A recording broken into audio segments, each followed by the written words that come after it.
بسم اللہ الرحمن الرحیم۔ آیت بہت اہم موضوع ہے، اس پر گفتگو ہوتی آ رہی ہے، ہو رہی ہے، ہوتی رہے گی، تب بھی اس موضوع پر جو حق گفتگو کا ہے وہ ادا نہیں کیا جا سکتا۔ اس موضوع پر جتنا گفتگو کرنے کا حق ہے وہ ادا نہیں ہو سکتا۔ اب کون کون ہے ولی؟ دوسری آیت قرآن مجید کی، انما ولیکم اللہ ورسولہ والذین آمنوا الذین یقیمون الصلاۃ ویؤتون الزکاۃ وہم راکعون۔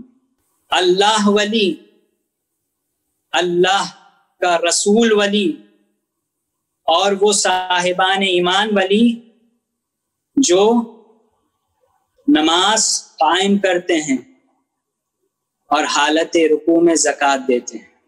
اور قرآن مجید نے دو ہی ولایت کا ذکر کیا ہے، تیسری کوئی ولایت نہیں ہے۔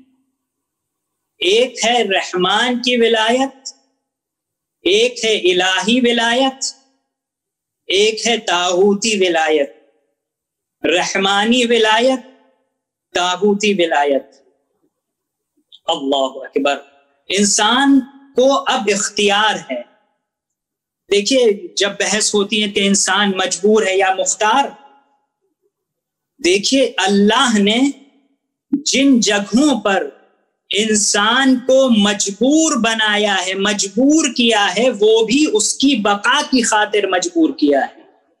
اللہ اکبر۔ جہاں انسان مجبور ہے، جہاں پر اللہ نے انسان کو مجبور بنایا ہے، خود اسی کی بقا کے لیے مجبور بنایا ہے۔ دو مثالیں پیش کرتا ہوں۔ مثلا انسان سانس لیتا ہے، اگر انسان سانس نہ لے، سانس لینا چھوڑ دے، تو انسان فنا ہو جائے گا، مر جائے گا اسی وقت۔ تو انسان سانس لینے کے لیے اللہ نے انسان کو مجبور کیا، خود انسان کی بقا کی خاطر۔ دوسری مثال، مثلا ایک شخص ہے، میں اس سے کہوں کہ اپنا ایک پیر اٹھاؤ زمین سے، وہ اٹھا لے گا۔ پھر میں اس سے کہوں اپنا دوسرا پیر بھی اٹھاؤ زمین سے، وہ کہے گا آپ کیسی بات کر رہے ہیں، اگر میں نے دوسرا پیر بھی زمین سے اٹھا دیا تو مجھے خطرہ ہے، ہو سکتا ہے میں اپنی جان سے ہاتھ دھو بیٹھوں۔ تو انسان کے دونوں پیر کا زمین سے وابستہ رہنا بھی اس کی بقا کے لیے، انسان کا سانس لینا بھی اس کی بقا کی خاطر۔ تو اور بھی منزلیں ہیں، اور بھی مثالیں ہیں جو پیش کی جا سکتی ہیں۔ تو جن جن جگہوں پر اللہ نے انسان کو مجبور کیا ہے، وہاں اس کی بقا کی خاطر مجبور کیا ہے۔ لیکن اللہ یہ اللہ کا عجیب، یہ بھی ایک نعمت ہے کہ لیکن اپنی عبادت کے لیے اللہ نے انسان کو مجبور نہیں کیا۔ اپنی عبادت کے لیے اللہ نے انسان کو مجبور نہیں کیا، بلکہ اختیار دیا ہے۔ راستے کے انتخاب کے لیے اللہ نے انسان کو مجبور نہیں کیا، حق دیا ہے انتخاب کرنے کا۔ انا ہدیناہ السبیل، ہم نے راستوں کی نشاندہی کر دی ہے۔ ایک حق کا راستہ ہے، ایک باطل کا راستہ ہے۔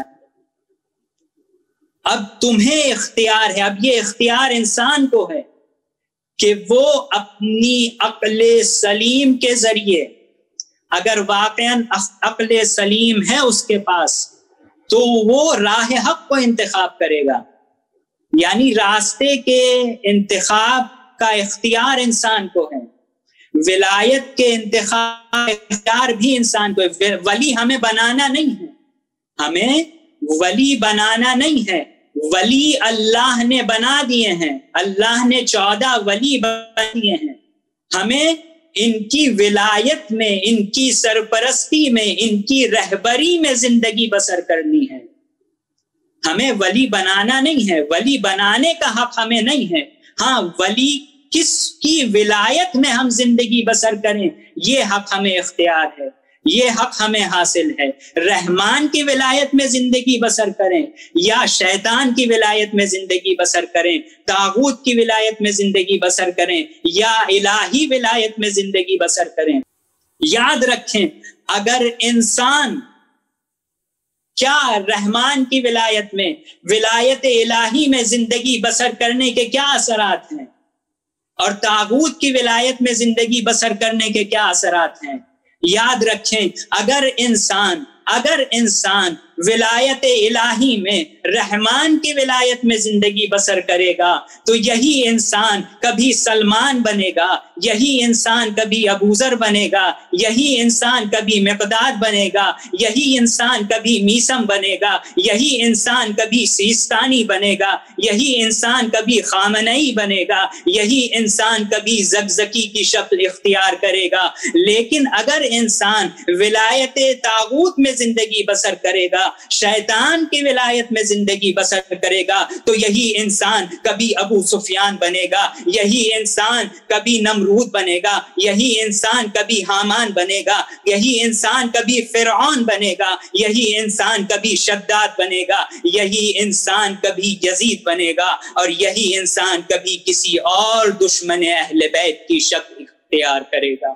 یہ اختیار انسان کو حاصل ہے کہ کس کی ولایت میں زندگی بسر کرے.